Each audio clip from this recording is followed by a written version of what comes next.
I never saw it coming. 5 years of marriage to Allison Reed, my college sweetheart, the woman who'd been by my side since sophomore year when she spilled coffee on my laptop in the university library. I'd forgiven her then with a smile. I should have recognized that as the first of many things I would forgive her for. I'm Nathan Reed, 29, software developer at Pinnacle Tech. Nothing special about me, average height, decent shape from weekend runs, the kind of guy who remembers birthdays and brings home flowers on random Tuesdays. I thought that made me a good husband. Maybe it made me a fool. We met at State University during a rainstorm in October. She was an ambitious marketing major with plans to conquer the corporate world. I was the tech geek who built websites between classes. Somehow we fit. I admired her hunger, her drive. When she talked about campaigns and strategies, her eyes lit up like she was plotting to take over the world. I found it beautiful. After graduation, I landed a job first, bought our house before we married, everything in my name since I had the steady income while she hopped through entry-level positions. Smart financial planning, our parents called it. I had no idea how crucial that decision would become. We didn't have kids yet, though we'd talked about it. Maybe next year, maybe when we were more settled. Life felt good, predictable, stable. I was proud of what we'd built together. Proud of her, then came that Friday. The Friday that changed everything, though I had no clue at the time. I was coding on the couch when our front door flew open. Allison burst in, practically vibrating with excitement, her blazer half off one shoulder, hair coming loose from her usually perfect bun. "I got it," she screamed, dropping her purse on the floor. "Nathan, I got the promotion!" I jumped up, genuinely thrilled. Senior marketing strategist, the position she'd been angling for since she joined the company 3 years ago.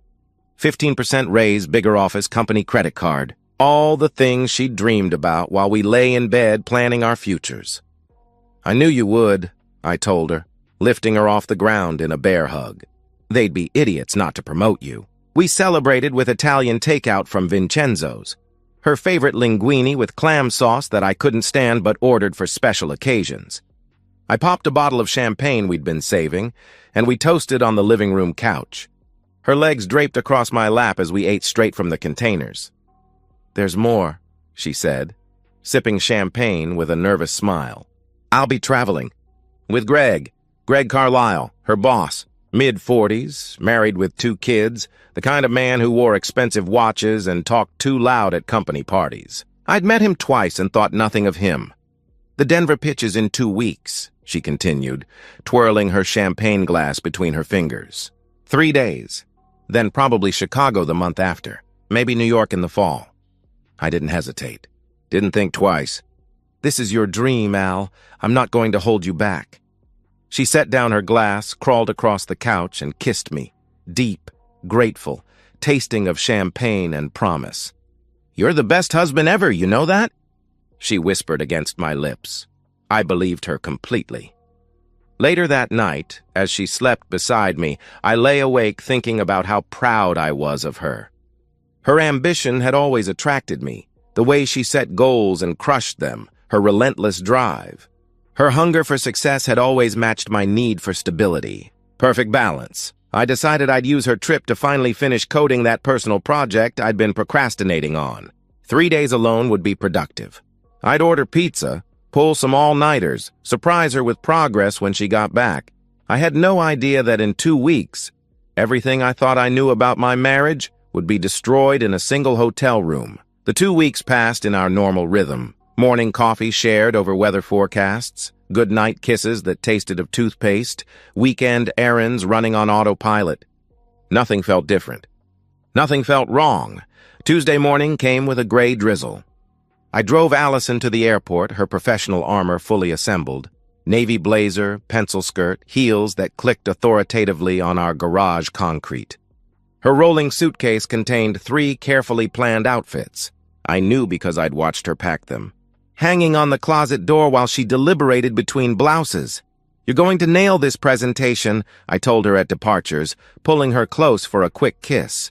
"Knock 'em dead," she smiled against my lips.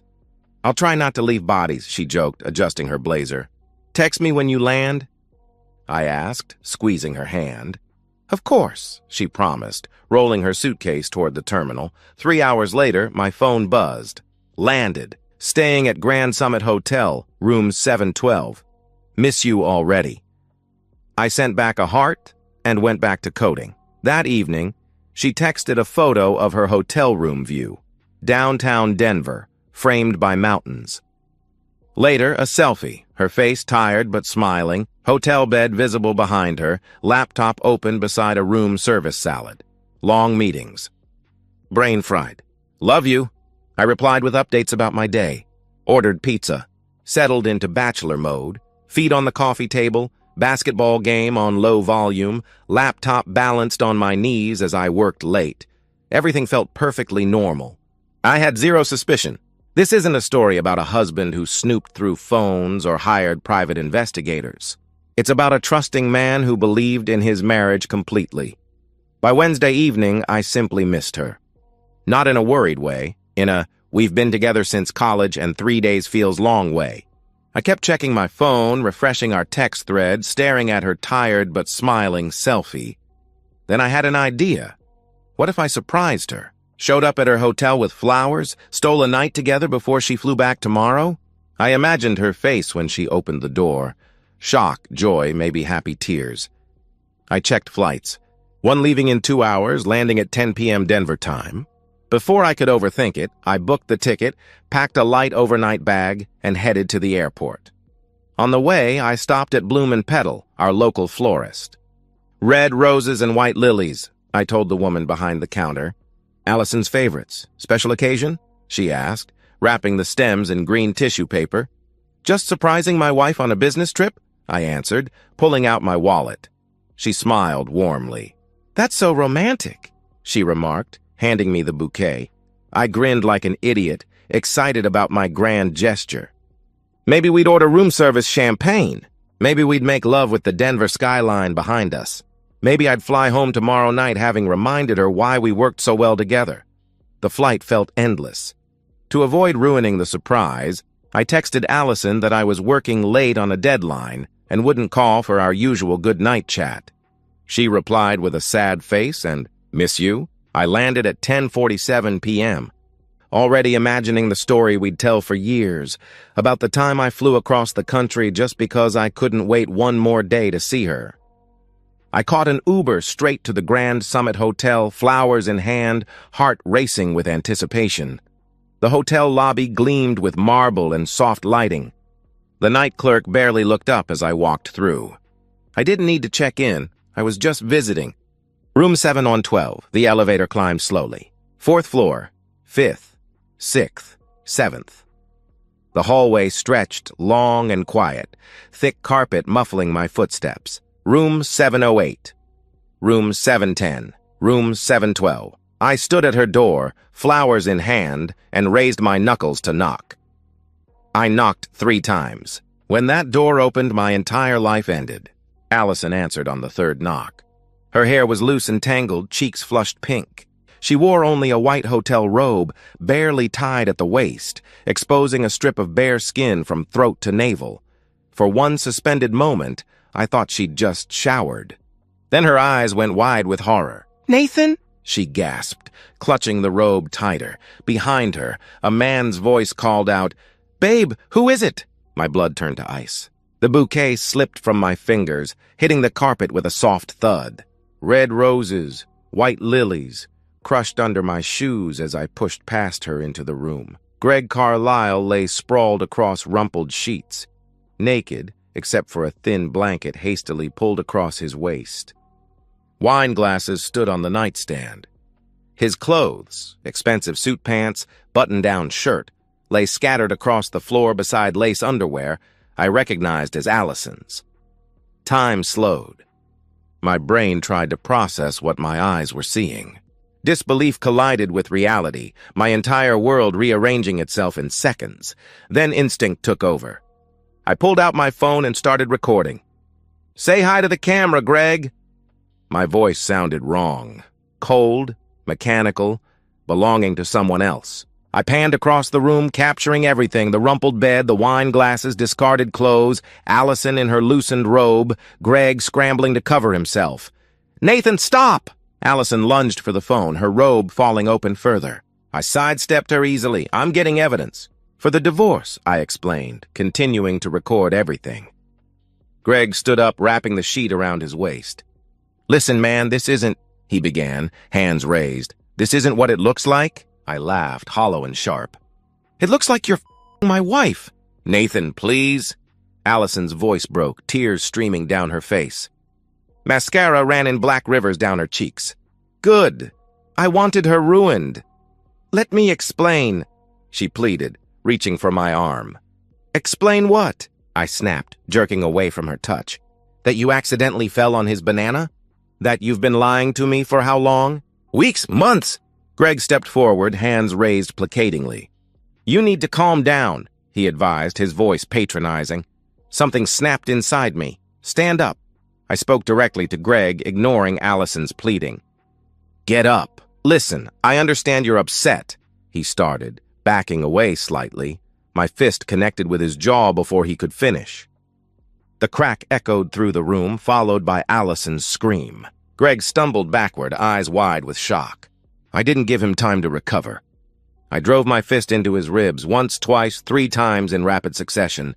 Each impact sent a jolt of satisfaction up my arm. Greg collapsed to his knees. Blood ran from his split lip, dripping onto the pristine hotel carpet. Allison clawed at my shoulders, trying to pull me back. Stop it! You're going to kill him! She screamed, her nails digging into my skin. I shook her off and grabbed Greg by his hair, yanking his head back. His eyes were wide with fear now. I smiled and slammed my fist into his face again. Blood sprayed across the white sheets. His nose collapsed under my knuckles with a wet crunch. I stepped back, breathing hard, staring at Greg's broken body on the floor. His face was a mess of blood and already swelling tissue. He curled into a fetal position, whimpering. Allison stood frozen, one hand covering her mouth, tears and mascara streaming down her face. I held up my phone, still recording. I've got everything I need. We can talk about this, she began, reaching for me again. No. I backed toward the door. I'm filing for divorce. Don't bother coming home. I walked out past the crushed flowers, their sweet scent now sickening. Down the hallway. Into the elevator. Through the lobby where the night clerk now stared openly at my bloody knuckles, I didn't look back. Behind me, I could hear Allison's sobs echoing down the hallway. The sound followed me into the elevator, but I felt nothing. Just cold, clear purpose. I caught the red-eye home at 6 a.m., my hand throbbing, dried blood still under my fingernails. I spent the flight reviewing the video over and over, watching Allison's betrayal in high definition until it was seared into my memory. By the time we touched down, I had one singular focus: destroy her the way she destroyed me.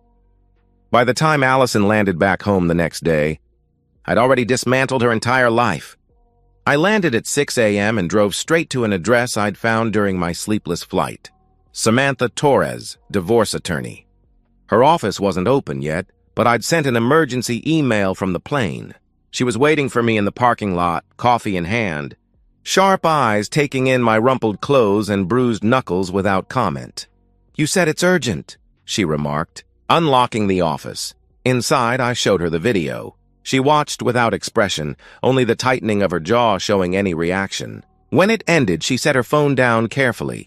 This is more than enough, she confirmed. Adultery with clear evidence.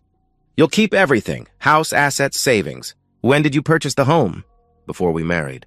Everything's in my name, I answered. Perfect. She has no claim, Samantha concluded, pulling out a legal pad.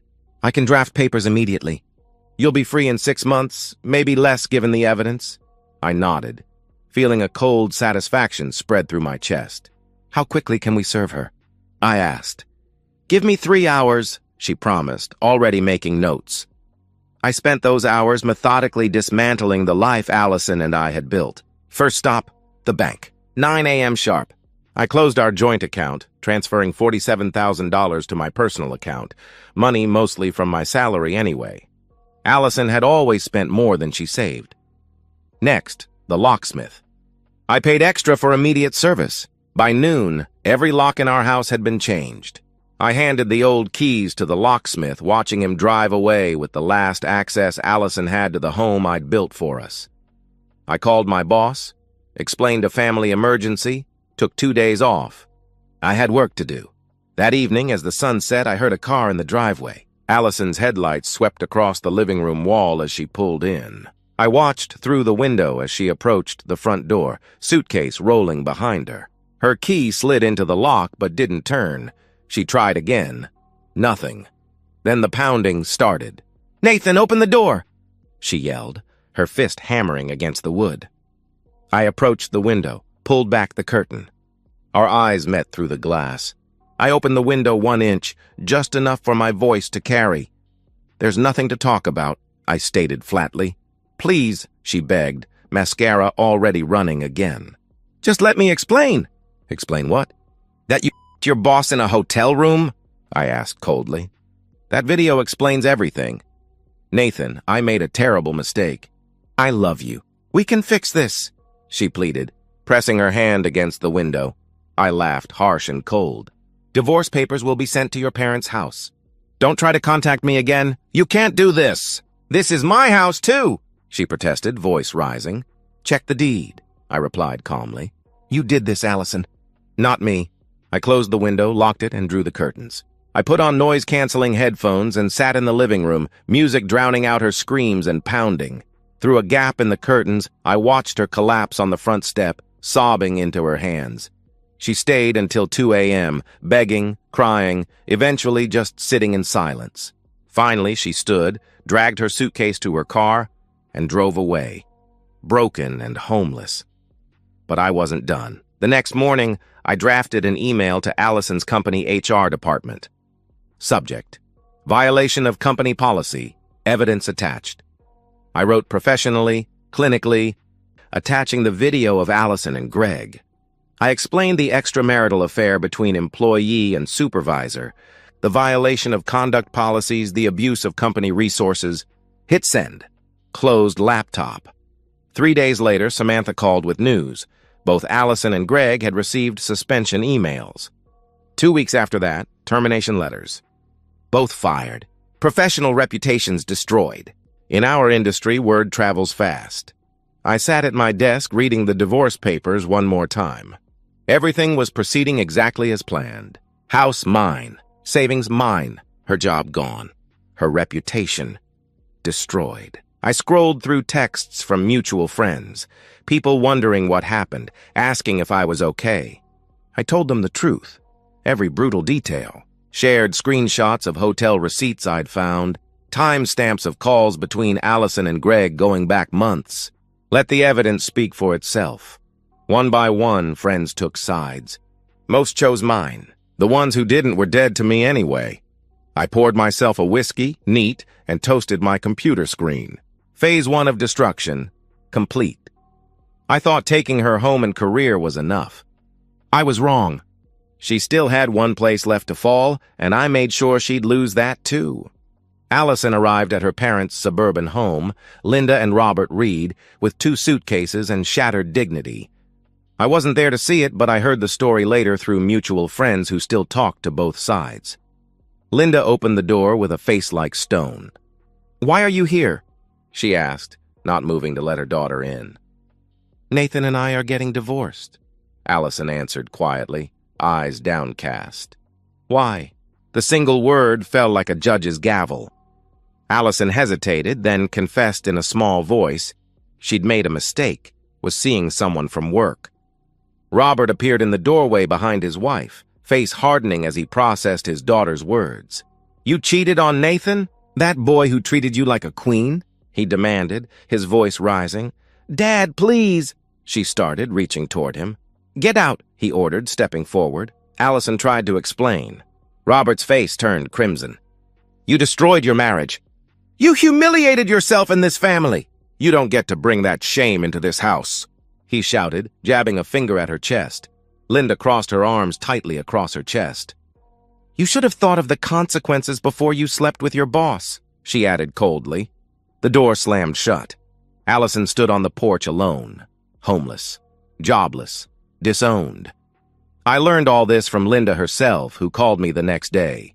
They'd received the divorce papers I'd sent to their address, exactly as planned.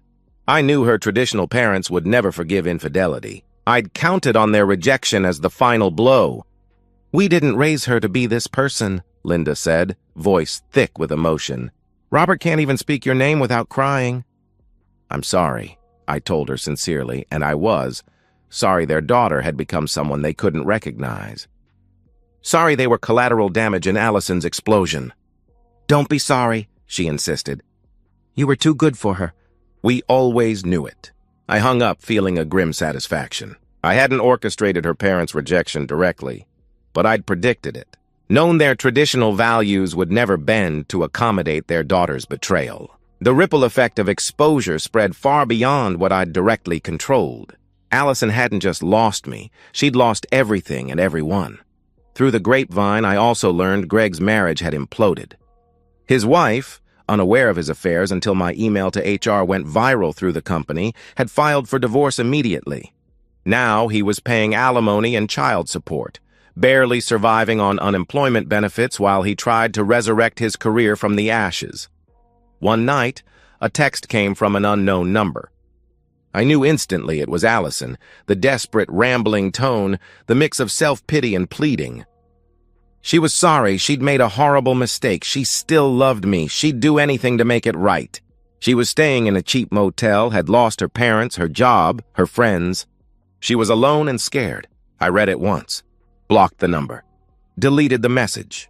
I felt nothing, no satisfaction, no anger, no pity, just emptiness where Allison used to live in my heart. 6 months later, the divorce decree arrived.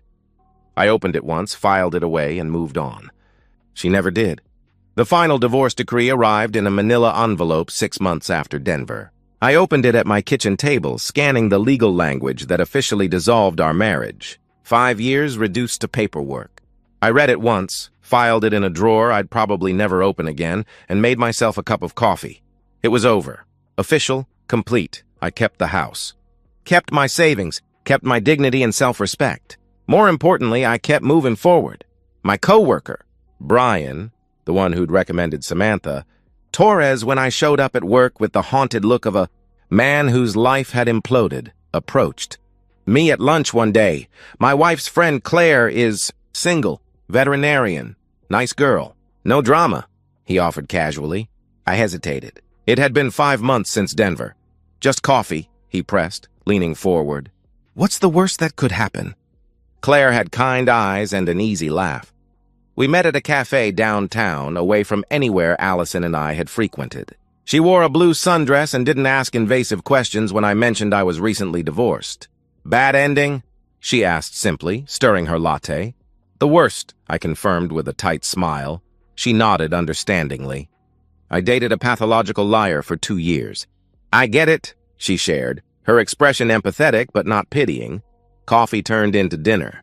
Dinner turned into weekend hikes. I took it slow, deliberately, cautiously, rewiring my ability to trust. Claire never pushed. She had her own history, her own scars. We recognized the damage in each other and stepped carefully around it. For the first time since Denver, I felt genuinely happy. Not the artificial happiness I'd constructed from revenge, but something quiet and authentic. I remodeled the house, repainted the bedroom, bought new furniture, erased the last traces of Allison from my space. The house felt like mine again, not the mausoleum of a dead marriage. One evening in my newly renovated kitchen, my phone buzzed with a text from Claire. "Dinner tomorrow?" My treat. I smiled, typed back, "Sounds perfect." After sending it, I scrolled through my contacts, found Allison's name still lurking there, and deleted it. Didn't need it anymore. Meanwhile, across town, Allison Reed worked third-shift stocking shelves at a grocery store for minimum wage. She lived in a cramped studio apartment in the worst part of town. Thin walls, broken AC, neighbors who fought at 3 a.m. She ate ramen most nights, scrolled through old photos of the life she'd destroyed, and cried herself to sleep wondering how everything fell apart so fast. She'd tried reaching out to me twice after that first blocked text. I blocked her both times without reading the messages. She tried apologizing to her parents. They hung up. She applied to dozens of marketing jobs. None called back. Word traveled fast in the industry about the woman fired for sleeping with her boss. She saw Greg once, months later, across a Walmart parking lot. Their eyes met. He looked away first, got in his car, drove off. They never spoke again. His life imploded too. Divorced, paying alimony and child support, working a job beneath his experience level because his reputation was toast. But somehow, Allison's fall felt worse. Greg was never the good guy. Allison was supposed to be. She threw away a man who loved her completely, who supported her dreams unconditionally, who would have given her everything. For what? A promotion? An ego boost? 3 nights in a hotel bed? She thought about the moment I walked through that door every single day. The flowers crushed on the floor. The look on my face, not rage, but something worse. Heartbreak turning to ice in real time. She wondered if she'd ever stop replaying that moment. She wouldn't. On a Saturday evening 6 months after the divorce was final, I sat on my back porch, beer in hand, watching the sunset paint the sky orange and purple. Claire was coming over later for dinner. I'd marinated steaks, cleaned the grill, bought a bottle of wine she'd mentioned liking. My phone buzzed. A text from Samantha. Divorce officially closed in system. You're free. Congrats. I typed back. Thanks for everything. I set the phone down, took a long sip of beer, and exhaled. Free. Really, truly free. I thought about Allison for maybe 5 seconds, not with anger anymore, just with a distant, clinical awareness that she had existed once in my life and now she didn't. She was a closed chapter, a lesson learned, nothing more. The doorbell rang. Claire, right on time, holding a bouquet of sunflowers. For your kitchen, she said, smiling warmly. I took the flowers, kissed her cheek, invited her in. We cooked together, laughed about something stupid, ate dinner on the back porch while the sun finished its descent. I didn't think about Allison again that night, or the next, or the one after that, because in the end, I didn't just survive the betrayal, I won. And that's the end of today's story. If you enjoyed it, please give this video a thumbs up and drop a comment below.